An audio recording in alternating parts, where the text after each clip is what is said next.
But in the current government, there are multiple cabals, and that, I think, has its plus and minus in the sense. So there's a possibility that a president may not know what is happening in the country for 3 days. Of course. Because everything is teleguided. Even the channels he watches. Yeah, that's true. Yeah. Everything is teleguided, is being managed in a way that those who are around him.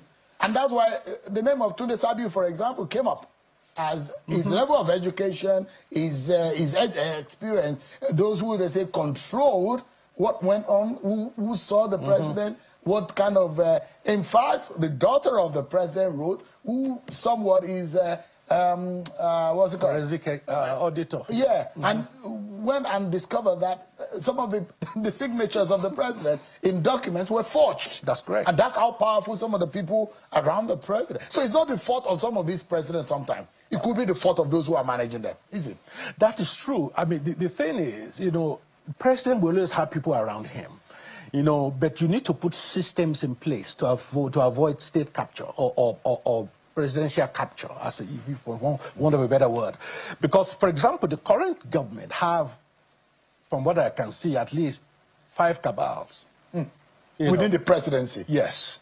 And the interesting thing about one of the cabals actually is headed by the president himself, based on my own analysis. Because if you're looking at the word cabal are people who have proximity to power and who have the ability to influence policy and decisions.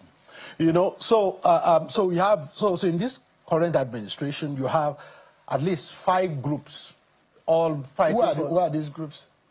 Okay, if you're talking about the 5 cabals, number 1, there is the chief of staff group. That's Femi Gadiamila. Yes, and by that I mean not just him, people who are in the circle. In that, yeah. You had Wike to that. Yeah. You had NSA to that, and people who are in the circle. That's one. Number 2, you have the Sheikh Tinubu's, pathway. That's another. The boy is that powerful. Oh yes, and also people he helped to put in government. So that forms another group. The third group, of course, is the First Lady. You can't rule that out.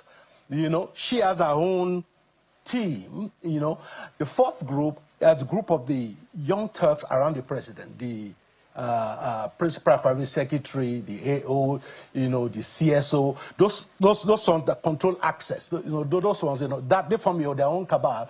And then the 5th cabal, which the president head himself, actually are what I call the geriatrics.